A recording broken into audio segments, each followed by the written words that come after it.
Para este programa hemos decidido hacer una selección de algunos de nuestros mejores programas con especialistas. Nos manda un mensaje país muy importante en el tiempo histórico que transitamos. Toda crisis lleva implícita un cambio. Por ello resulta fundamental conocer nuestros procesos históricos y cómo han sido cada uno de los cierres de ciclo.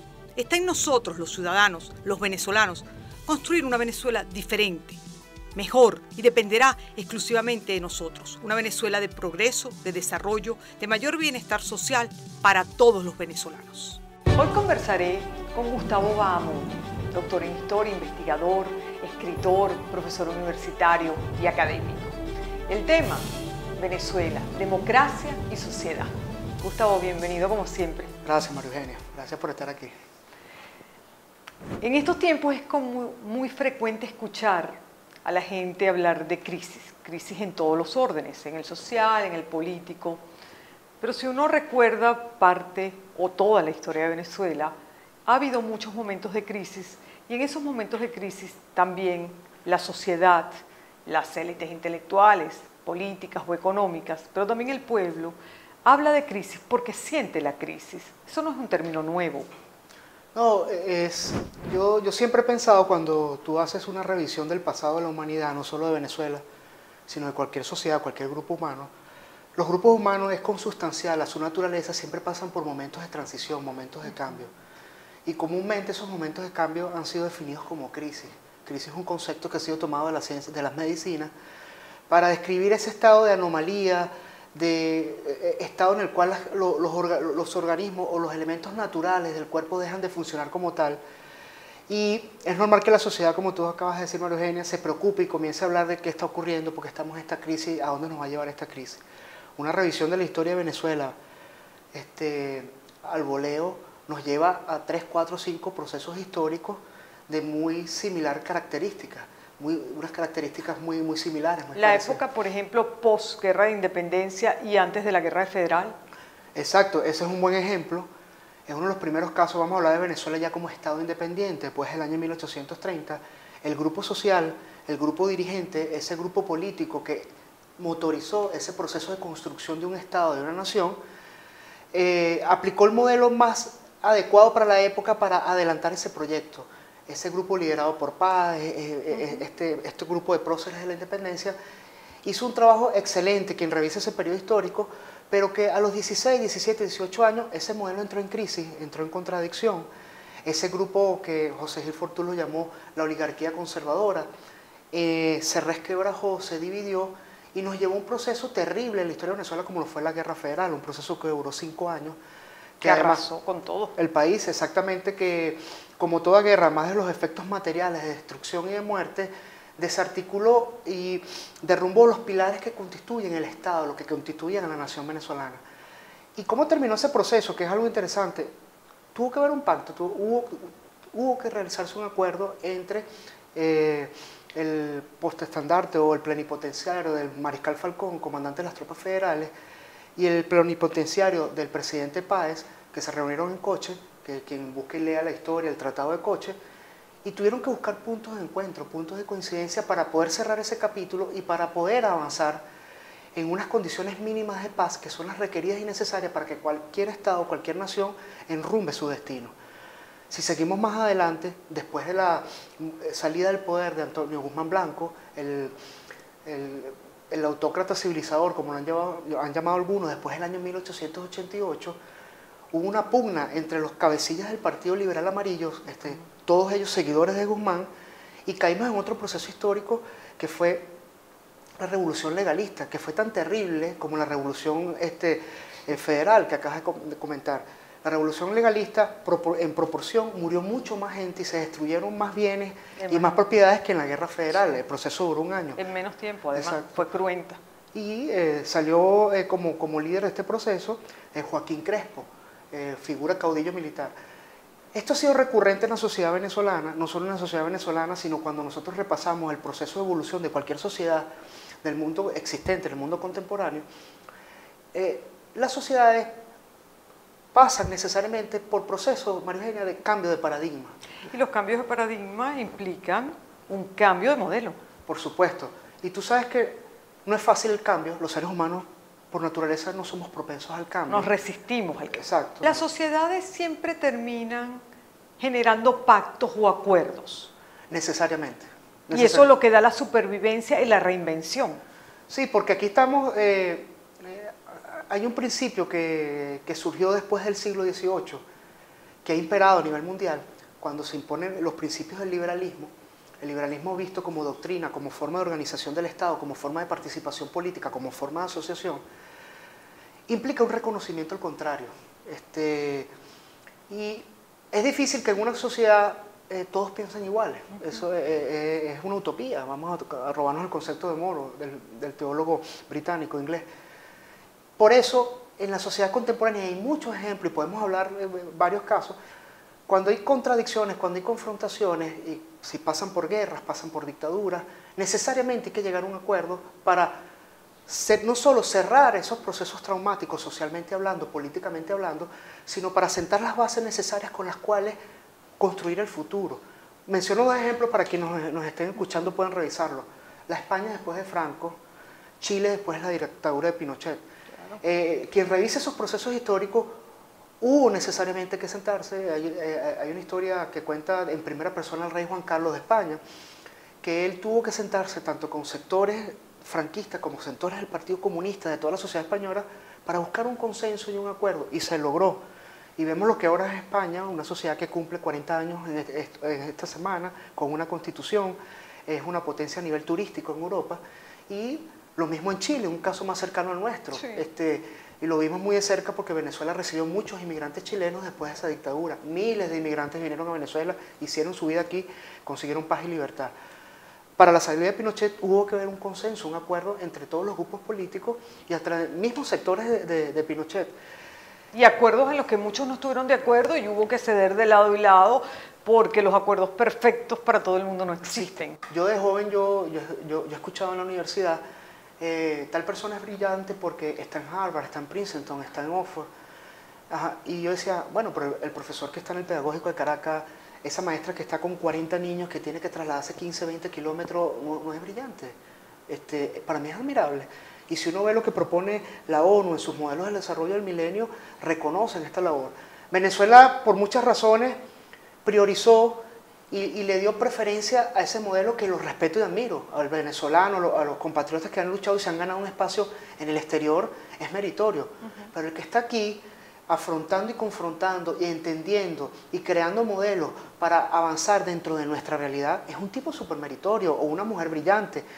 Yo veo en todos los ámbitos... Yo diría que hasta más, porque el nivel de resistencia que tú tienes que tener para poder seguir en tu actividad diaria, pero además lograr motivar a tu entorno diariamente, es un reto mucho mayor que reconstruirte afuera. Claro, y con unas condiciones completamente adversas y diferentes. Entonces tienes que tener una resistencia mental muy, muy grande para tú poder lidiar con lo que se vive a diario, pero también tratar de ayudar a tu entorno para que siga resistiendo y creciendo y progresando y ayude a reconstruir el país, porque esto puede ser, de verdad, en algunos momentos muy preocupante y muy desesperante, pero yo siempre le digo a la gente, tienen que ver lo importante y lo maravilloso que va a ser reconstruir un país completo, desde todos los órdenes. Porque tú, y los venezolanos que nos escuchan y quienes nos están viendo, el cúmulo de experiencias que hemos sacado este año es algo valioso. Ese cúmulo de experiencias forma parte del patrimonio de toda sociedad. Yo cuento el ejemplo, cómo Alemania se levantó después de la Segunda Guerra Mundial, un país devastado, un país bombardeado, pero había un patrimonio social, un cúmulo ahí, que los llevó a lo que ellos eran como sociedad. Y yo me siento feliz mirando al futuro, a pesar de que estemos en el presente, y a pesar de que soy historiador y se supone que tengo que ver al pasado. Pero también vemos al futuro. Claro, porque soy venezolano y hablo como venezolano, que esa cantidad de compatriotas que han viajado, están en otros países, están desarrollando otras actividades, los va a complementar como personas, como profesionales, y nosotros vamos a tener un cúmulo de experiencia importantísimo para colocarnos nuevamente a la vanguardia de Sudamérica, de Latinoamérica, como lo hemos sido, como lo fuimos por muchísimo tiempo, por muchísimos años, porque Venezuela, quien revise nuestra historia, va a conseguir modelos de personas, modelos de profesionales, modelos de instituciones que fueron la vanguardia de nuestro continente. ¿Por qué? creo que nuestra sociedad siempre ha tenido una tendencia, María Eugenia, a la innovación, al perfeccionamiento continuo. Eso forma algo que forma parte pues, de nuestro ser. En todas las crisis Venezuela siempre ha sabido y ha logrado y sobre todo ha encontrado los caminos para lograr la paz. No tendría por qué ser diferente ahora. Sí, sí. Siempre los hemos encontrado. Forma parte pues de nuestro patrimonio histórico y eso está ahí, eso forma parte de toda sociedad. En estos momentos uno también tiende a ver que mucha gente con añoranza compara esta Venezuela con la Venezuela de nuestros abuelos, de nuestros padres o la de la época de uno de niño o de estudiante. Y yo a veces me pregunto si eso es posible. Es decir, a lo mejor no tenemos que añorar esa Venezuela. Probablemente lo que tengamos que hacer es entender que debemos construir una mejor Venezuela que la que tenemos, pero una nueva Venezuela, porque si estamos en un proceso de transición de nuestra sociedad y si además todo cambio de paradigma trae consigo un cambio de modelo, no podemos o no debemos o no vamos a volver a esa Venezuela. Necesitamos construir la Venezuela del futuro. La añoranza por el pasado, por lo mejor que ocurrió y lo mejor que desapareció, es consustancial a los seres humanos. Yo estoy aquí hablando contigo y yo pienso cuando estaba en el colegio, era feliz, mi mamá me iba a buscar, me llevaba chuchería todos los días. Pero ya yo estoy en otra condición, yo estoy en otra realidad. Claro. Las sociedades más o menos funcionan más o menos parecido. Siempre anhelamos y queremos, el pasado desaparece, el pasado como realidad material no está ahí, desaparece. Por Siempre, eso lo estudiamos. Por eso, y eso es una profesión, y implica Claro. años de estudio y un método como para acercarte a eso. Pero el pasado no vuelve, el pasado no vuelve. Siempre toda sociedad está ante contextos, coyunturas y contextos nuevos, distintos. Y sí lo que anhelan los seres humanos, esas personas que tú me comentabas, es tal vez tener las condiciones de vida, de tranquilidad, económicas que tenías en determinado momento. Sí, empleo, Sí. seguridad, una economía estable, Claro. eso es lo que anhela y eso es la crítica a todos los políticos, no en Venezuela, en América Latina. Mundial. Entonces, por ejemplo, en este momento tú decías, bueno, pero si yo con tantos bolívares me compraba hace tanto, ahora no puedo. Pero creo que la madurez de toda sociedad, así como de cualquier ser humano, es vivir el presente y es fundamentalmente, y creo que ahí la historia cumple un rol fundamental y creo que es mi rol, como dicen los sociólogos, en mi país en este momento, yo como historiador, entender por qué estamos aquí, ¿sabes? Entender por qué llegamos. La sociedad que entiende, comprende y asimila la historia, que es importante, asimila la historia, no repite los errores del pasado, no los repite. Pero eso implica, María Eugenia, una madurez muy grande. Hay que tener mucha madurez, mucho desprendimiento y mucha tolerancia.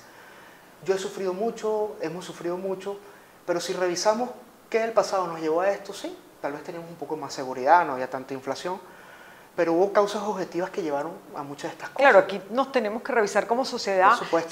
se tienen que revisar los políticos, nos tenemos que revisar todos. Todo. Alberto, pareciera que los tiempos históricos universalmente se acortan. ¿A Sí. qué se debe eso? Sí, ¿Y hay un retroceso o volvemos al pasado? El tiempo histórico hemos ido observando desde la perspectiva actual, eso no se podía observar en la Edad Media, que los tiempos históricos, sobre todo en los ciclos políticos, son cada vez más cortos A eso me refería. y tienden al desarrollo de altos grados de conflictividad y de regresiones históricas. En ese sentido, Cuando fíjate, hablas de regresiones históricas es que, Ajá. por ejemplo, si lo traemos al presente, estamos experimentando algunas cosas a nivel sanitario que experimentábamos hace 50 años, por Sí. ejemplo. mira, a nivel sanitario, hoy en día, me disculpan, pero viajar en el metro me indicó a mí un médico que yo estuve enfermo, que en el metro pude haber adquirido una tuberculosis que la antibiótico me la frenó, ¿no? Porque antes no sentía los antibióticos. Mi abuela murió de tuberculosis y una tía mía murió de tuberculosis en los años 40. Es decir, enfermedades que no existían ya, se habían erradicado, el paludismo, la tuberculosis, la anquilostomiasis, etcétera, etcétera, han reaparecido. Esas son regresiones, no son retrocesos. El retroceso histórico es otra cosa. ¿Cómo avanzamos en el tiempo histórico? ¿Cómo avanzamos en este tiempo histórico que a mí me toca vivir y que además de alguna manera lo estoy padeciendo? porque si la comprensión del pasado, yo soy incapaz de entender hacia dónde voy en el futuro. Y son cosas muy elementales y seguimos siendo indígenas en nuestra sangre, españoles, africanos, y esos ciclos están determinados por esas situaciones. Fíjate, el primer ciclo más importante es muy corto, 2500 años. Una sociedad que avanzaba, la sociedad indígena, que es muy importante y no ha sido atendida, esos 2500 años que van desde el inicio de la sedentarización, los inicios de la agricultura y de la alfarería y la cestería, es decir, la artesanía, es interrumpido en el siglo XVI con la presencia española, con un segundo ciclo. Ese primer ciclo de 2500 años pasa a ser un ciclo político de apenas 250 años. Ahí hay un salto histórico tremendo, mecánico y destructivo, ¿no? De 250 años, que es la conquista y colonización inicial, de apenas 250 años. Ese va a seguirle otro ciclo. Tú dices apenas, y Sí. es verdad, en el tiempo histórico es apenas, No es nada. o en el tiempo de una sociedad, o en el tiempo de un país, pero en el tiempo de una persona son ¿cuántas generaciones? Sí, y que la gente no entiende y no es capaz de entender que el tiempo histórico es distinto al tiempo cronológico. Un tiempo objetivo, un tiempo subjetivo. Yo le pongo a mis alumnos el ejemplo. No es lo mismo estar 15 minutos con un odontólogo taladrándote una muela que estar 4 horas con tu novia sentado en un banco hablando. El tiempo con la novia se te va de inmediato, pero el tiempo con el odontólogo, aunque dura 15 minutos, te parece un siglo. Hay una subjetividad en la apreciación del tiempo que no tiene nada que ver con el tiempo cronológico. Entonces, por eso el tiempo político es un tiempo histórico subjetivo, y de esos 250 años pasamos a un periodo de 150 años, mucho más breve, que va desde las reformas borbónicas hasta Guzmán Blanco cuando llega a hacer la reforma. Es el periodo de adaptación al proyecto liberal, que fracasa con la Guerra Federal. La Guerra Federal fue un gran fracaso, no fue un éxito, fue un cambio oligárquico, en el cual la oligarquía liberal se consolidó en la oligarquía federal. Después nos viene el periodo mucho más corto, que es el periodo del ajuste centralizador y articulador con las tendencias del capitalismo mundial, a partir de Guzmán Blanco hasta Juan Vicente Gómez. Es un periodo de 65 años, un periodo político, de las grandes tiranías liberales. Fíjense que ya vamos de 2500 años a 65 años. Después que muere Gómez y se inicia el periodo reformista con López Contreras y Medina, vamos a alcanzar el desarrollo de la tendencia hacia el Estado liberal democrático, que es un periodo que no llega ni siquiera al medio siglo, ¿no? Y que es el periodo de mayor prosperidad que hemos vivido en Venezuela, López, Medina y sobre todo los gobiernos de Acción Democrática y COPEI, hasta la década del 80. En la década del 80 vamos a entrar en la fase regresiva. ¿Por qué? Porque el tiempo histórico se hace cada vez más corto, la relación causa-efecto es cada vez más cercana, y la capacidad de los políticos y los líderes sociales de convertir las demandas en soluciones es mucho más difícil cuando yo tengo la relación causa-efecto, la causa casi montada encima del efecto. Tú marcas la década de los 80 como otro ciclo. Sí. Yo te diría que a lo mejor lo determinante de la década de los 80 pudo haber sido el Caracazo. Recientemente se cumplieron 30 años. Sí. Pero eso a mí me llega a pensar que lo que provocó el Caracazo, las demandas de una sociedad, las necesidades de una sociedad, la urgencia de bienestar social del año 89, pues pareciera que no solo está más presente y más vigente que nunca, sino que esas demandas han aumentado. Entonces, tú tienes un ciclo histórico que comienza a finales de los 80 y que estamos por cerrar, pero las demandas de esa población, la demanda de nosotros como ciudadanos, las demandas de bienestar social están más vigentes que nunca. Entonces, ¿cómo podemos hablar de que ese tiempo político histórico se está cerrando? Los líderes que están adelante y encabezan la situación que se inició en la década del 80, realmente pertenecen a un ciclo que ya se agotó. Y estamos entrando en un ciclo de reconstrucción o de reorientación del paradigma de lo que es el país, del proyecto nacional, hacia objetivos mucho más constructivos y más realistas, más allá del rentismo petrolero. Lo importante es que la década del 80 marca cambios regresivos importantes, y hay dos actores que salen a la calle. Uno de ellos es el ejército, la Fuerza Armada. El otro de esos, las masas populares descontroladas. Y eso está vigente ahorita, como tú dices, siguen las masas en las calles descontroladas, pero esas masas hoy en día ya no pelean por tener una casa, un carro, viajar a Margarita, que ahora es imposible, es decir, por tener un bienestar, sino por un pedazo de pernil, un tercio de pernil, ¿no? Por un pote de harina pan, un pote de leche que es inaccesible. Supervivencia. Es decir, hay una regresión en las expectativas, en una supervivencia cotidiana y muy limitada. El ser humano ha cortado, el venezolano como ser humano ha cortado sus expectativas de bienestar hacia la simple supervivencia. ¿Cómo ves tú la salida de este tiempo político histórico? Va a depender mucho del contexto mundial e internacional, como tú lo acabas de decir. ¿De la geopolítica? Sí, porque las expectativas reales del sistema capitalista mundial tienen que ser reorientadas hacia procesos que no contemplan solamente el crecimiento económico sostenido y autosostenido, porque no solamente los límites ecológicos, ¿no?, sino los límites reales de supervivencia del ser humano en cuanto a alimentación, medicina y bienestar están comprometidos, porque no es lo mismo meter 10 personas en un ascensor que meter 50. Yo pienso que aquí hay grandes problemas desde el punto de vista éticos, morales y sociales, que van mucho más allá o son una consecuencia de lo económico y de lo político, y pienso que el país se va a poder levantar mucho y muy rápido y muy bien, pero pienso que toda la reestructuración desde el punto de vista ético, moral, educativo, social, humano, va a llevar mucho más tiempo, porque hay que, de alguna manera, reeducarnos como sociedad, aunque a muchos no les gusta la palabra reeducarnos, Sí, pero sí. creo que es necesaria. Sí, se parece mucho a los castigos en Corea del Norte y en China. Exacto, en eso estaba pensando. La reeducación. Pero Bueno, tienes porque razón. todas las palabras tienen una carga histórica. Es preferible acudir a los consejos de Simón Rodríguez, de Andrés Bello, de nuestros autores, en cuanto a la construcción de ciudadanía y la formación de ciudadanos. Fíjate, aquí hubo un informe que si tú investigas los diarios como El Nacional hacia la década del 70 y principios del 80, un informe que publicó el FBI, en el cual decía, la población venezolana se enfrenta a muchos retos de conflictividad.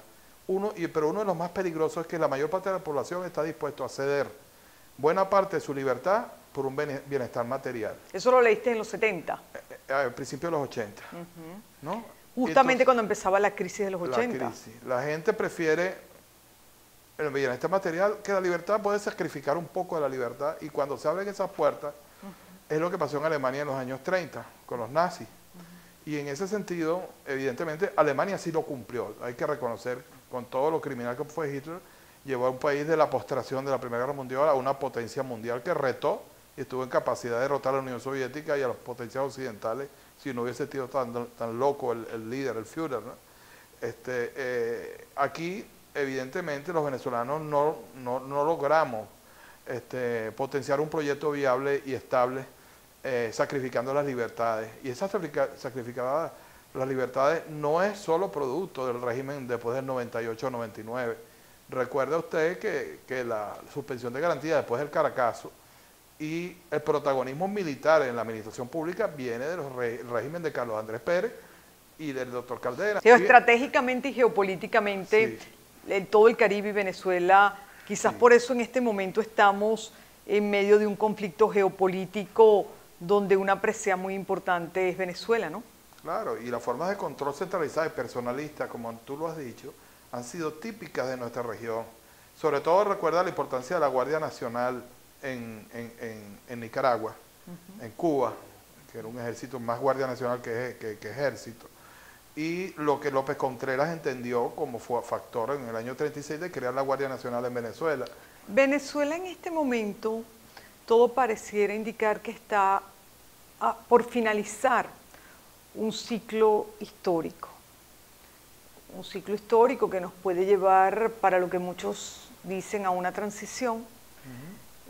Yo todavía no la veo, no veo los elementos que pudieran ratificar que iniciamos una transición, pero sí puedo visualizar como ciudadana y como historiadora que estamos cerrando un ciclo. ¿De qué dependerá de que ese ciclo se cierre pacíficamente, democráticamente y que nos permita ir hacia una mayor prosperidad y desarrollo social? De un milagro, el cual el gobierno actualmente establecido, que es realmente el responsable de la paz y la seguridad pública, sepa entender que tenemos que abrir un proceso electoral general a todos los niveles y una negociación y entendimiento que yo creo que todavía es posible. Sí. Todavía es posible, y que de una u otra forma reinstitucionalicen no solamente los partidos políticos, sino las propias Fuerzas Armadas. El país se tiene que reinstitucionalizar completo, desde el CNE hasta el TCJ. O sea, Claro. nosotros necesitamos reinstitucionalizar un país completo. Y que las Fuerzas Armadas reocupen los espacios que hemos abandonado en el Amazonas, en el Arauca, En Guyana,